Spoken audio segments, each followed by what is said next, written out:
C'est une aventure humaine, un dialogue fertile, où citoyens et artistes se rencontrent pour construire ensemble une vision croisée et décalée de notre identité.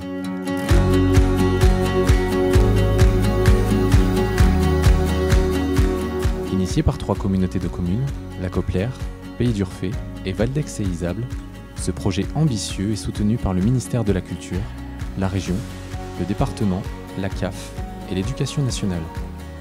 Sur ces terres buissonnières, 3 projets artistiques d'inspiration végétale ont germé et ont pris racine au plus près de ses habitants. De ces rencontres, sont sortis de terre des jardins où danse, chant, dessin, marionnettes et écriture ont fleuri grâce aux mains vertes des artistes professionnels associés et des apprentis jardiniers de tout âge pour transformer le paysage de notre imaginaire. L'importance d'une telle convention sur l'ensemble de nos 3 territoires, c'est-à-dire Coplère, Valdex et le Pays d'Urfé, c'est d'abord de se mettre ensemble pour travailler un volet qui est extrêmement important, c'est-à-dire le volet culturel. Apporter la culture au plus près des habitants, dans les écoles, mais aussi au public le plus large possible. Et pour nous, c'est effectivement extrêmement important. Le mélange de la population, la mixité qu'il peut y avoir autour de ces actions culturelles, c'est un petit peu l'ADN de l'engagement des élus, que de se rassembler, de pouvoir avoir accès à une culture qui est peut-être un petit peu différente ou sous un autre angle que celle que l'on peut avoir traditionnellement et assez facilement.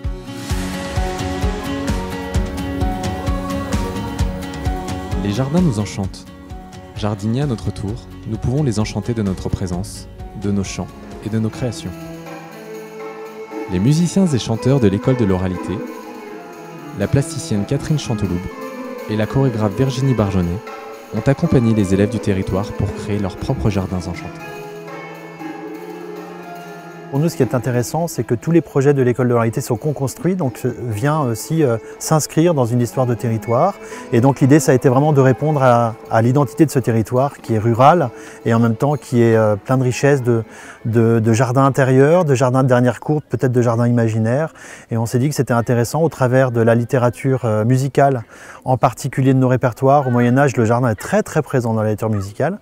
Et donc pour l'école de Saint-Germain-Laval, par exemple, ça a été de venir présenter des répertoires de musique médiévale ou de musique de la Renaissance qui parlaient ou des jardins ou des oiseaux ou dans l'environnement de la nature et de le faire en collaboration avec une plasticienne, Catherine Chanteloube, qui a travaillé sur un jardin imaginaire. On a travaillé sur ce côté enchanté. Qu'est-ce qu'on peut faire au niveau de quelque chose d'un peu fantaisiste, quelque chose qui soit à nous, avec leur imaginaire et leurs propositions. On a laissé faire les enfants au niveau des idées, des concepts. Voilà. Le but, c'est quand même de leur faire toucher du doigt plein de choses différentes et à la fin avoir une sorte de tout réuni sous ce thème du jardin. Je pense que toute la classe a pu s'enrichir, en particulier dans l'art visuel. Vraiment, j'ai adoré et vraiment, je pourrais lui dire merci. Un grand merci. Après, il y a eu sur l'école de lait, par exemple, un travail à nouveau autour du chant et autour de ce répertoire, mais de le relier au geste et au geste par la danse, et aussi à l'expression du corps, parce que le corps s'exprime aussi dans l'environnement dans lequel on vit.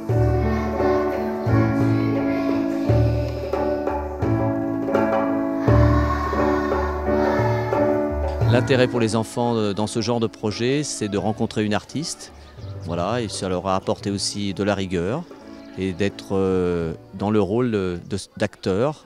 Tout au long du travail, je les ai sentis concernés et ce soir encore plus. J'ai ressenti beaucoup de joie. Et puis au mois de décembre, avec Canticum Novum, on a monté sur le plateau à peu près une centaine de collégiens qui ont, eux, réfléchi à de quelle manière l'interculturalité, l'échange des cultures peut être présente dans un jardin. On a mené ce concert en musique en imaginant un programme où finalement toutes ces mélodies sont un peu comme des graines qu'on vient poser dans un jardin qui devient un jardin mondial, interculturel et d'échange.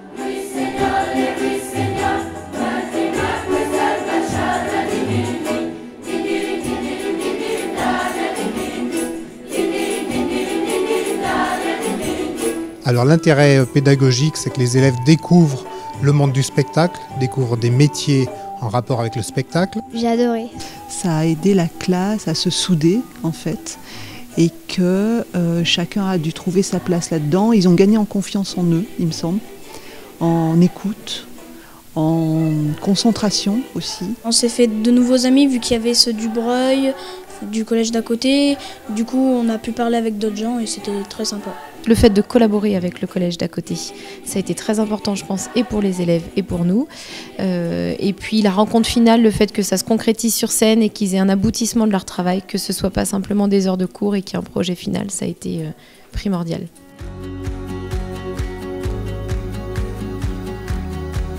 Au gré des rencontres avec les drôles de gens de Turaki, célébrons l'amitié entre ce pays imaginaire et la terre buissonnière. Après une cérémonie de jumelage en bonne et due forme, la délégation de Turaki est venue à la rencontre de nos habitants, nos associations culturelles et sportives, nos jeunes et nos moins jeunes. À notre tour, nous avons embarqué pour la Turaki, un voyage spectaculaire de 24 heures, à pied, en canot et kayak, en bivouaquant sur les rives de ce pays extraordinaire.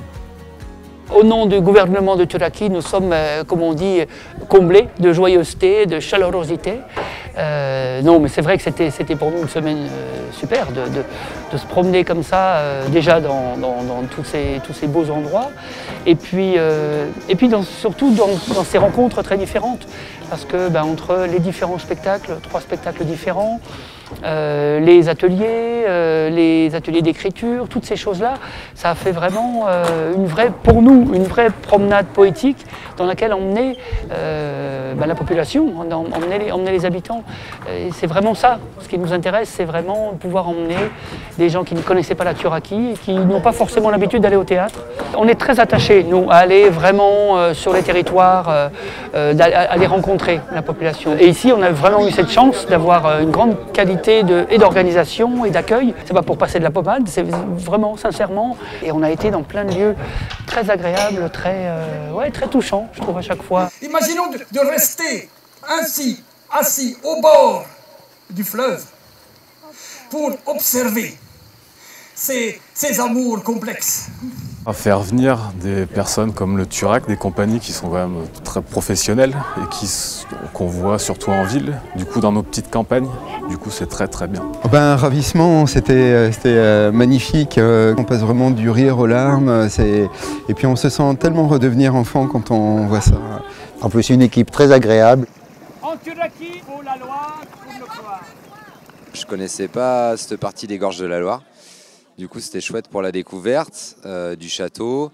C'était une jolie expérience puisque c'était une balade interactive avec toute la compagnie de Turak, avec chaque fois des énigmes, avec des différents petits points repérés sur une carte.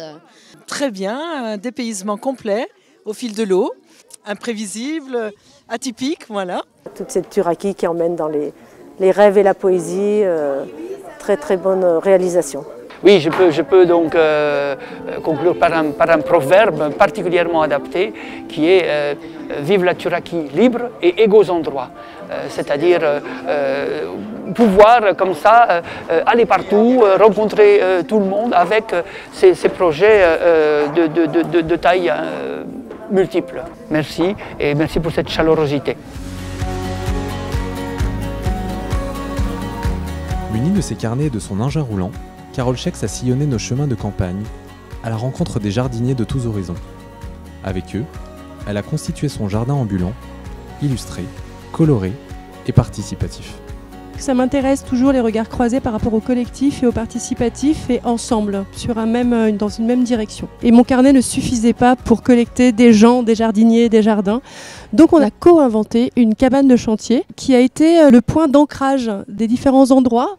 Du coup, je dessinais en direct devant les gens, autour des jardins plutôt imaginaires. Je montrais en fait qu'on pouvait offrir en tant que créatrice un original à colorier. En fait, c'est de se rencontrer d'une autre manière aussi, de faire une œuvre commune. Voilà, j'ai pu faire rencontrer une artiste en chair et en os à mes élèves qui étaient particulièrement réceptifs à ça et qui lui ont posé 1000 questions. Je suis le créateur des Jardins Battinger, le lieu où nous sommes réunis aujourd'hui. On est comblés quand on voit le nombre de personnes qu'on a et on rencontre une autre façon de voir les choses et on crée du lien.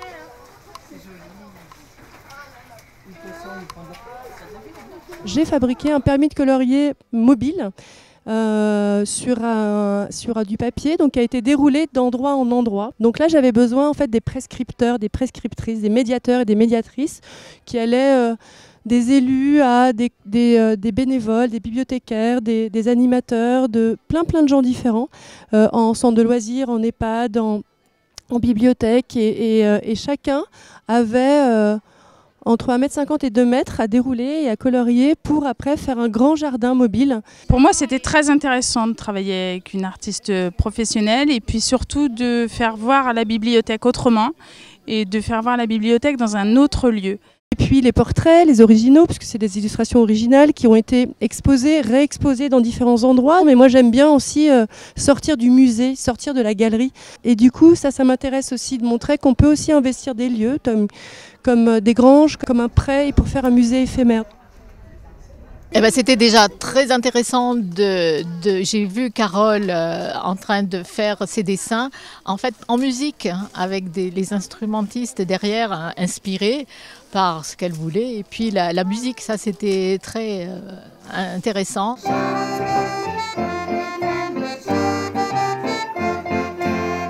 Alors l'intérêt pour les élèves, moi je le trouve important parce qu'on sort du cadre de l'apprentissage traditionnel. Et on fait vraiment participer les élèves au travail, c'est-à-dire à la création, à l'improvisation, à utiliser des instruments d'une autre manière que quand on travaille une partition, d'arriver à produire des sons différents. Moi j'ai trouvé ça justement plus intéressant et on a fait connaissance d'une autre école et on a travaillé avec des gens qu'on ne connaissait pas. Une résidence, c'est aussi une restitution, et donc là il y a les terrains de vie, donc c'est entre Saint-Just-en-Chevalet, Les, Juret, Champolly, c'est aussi Saint-Germain en aval, ça c'est Régny. Et puis voilà, au fur et à mesure, c'était aussi important pour moi d'offrir aussi ce cadeau aux gens que je vais retrouver. Et ensemble, ils pourront aussi partager à nouveau. Et il y aura une trace de ce voyage en fait, en dessin. C'est un cadeau là pour le coup en fait. Donc du coup, je vais moi aussi l'amener ailleurs et pour montrer comment tous ces gens sont ici. Dans cette grande terre buissonnière et dans ces territoires et dans ces terrains de vie. Sciences et arts font bon ménage, au jardin comme à la ferme. Nous avons pris le temps d'explorer la vraie nature de nos paysages, ruraux et agricoles, avec Stéphane Crozat, ethnobotaniste, et Gilles Clément, jardinier paysagiste. Ensemble, comprendre, échanger, partager un repas végétal, porter un regard nouveau sur 2 exploitations agricoles nourricières.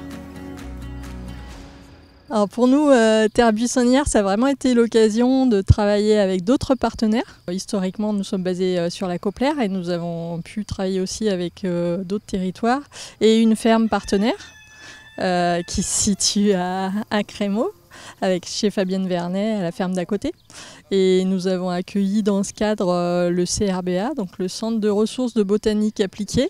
Et donc on a pu organiser dans ce cadre des balades botaniques. Cette année, c'était le thème du végétal. Et puis aussi d'avoir un public différent. Des gens qu'on n'a pas l'habitude de recevoir d'habitude, ou plutôt moins, très passionnés notamment de botanique, puisque le thème était le végétal. On a eu un très bon retour du public, alors que ce soit chez Fabienne Vernet, avec les balades botaniques, et qui étaient aussi ponctuées par l'accompagnement de Carole Chay, qui est illustratrice et qui a aussi participé au jardin ambulant sur le reste du projet Terre Buissonnière. Et puis aussi donc à la ferme de Vernan, toute la journée avec les interventions du CRBA et aussi les conférences de Gilles Clément, un paysagiste de renommée internationale. Alors on a aussi eu la chance d'organiser cette année un repas végétal. Donc c'était assez ambitieux puisqu'on a pu accueillir près de 100 personnes pour ce repas sur réservation, et c'est l'Ortillère Anneau avec Véronique Moutier qui avait préparé ce repas à partir de plantes sauvages et avec l'aide des bénévoles de l'association Polyculture.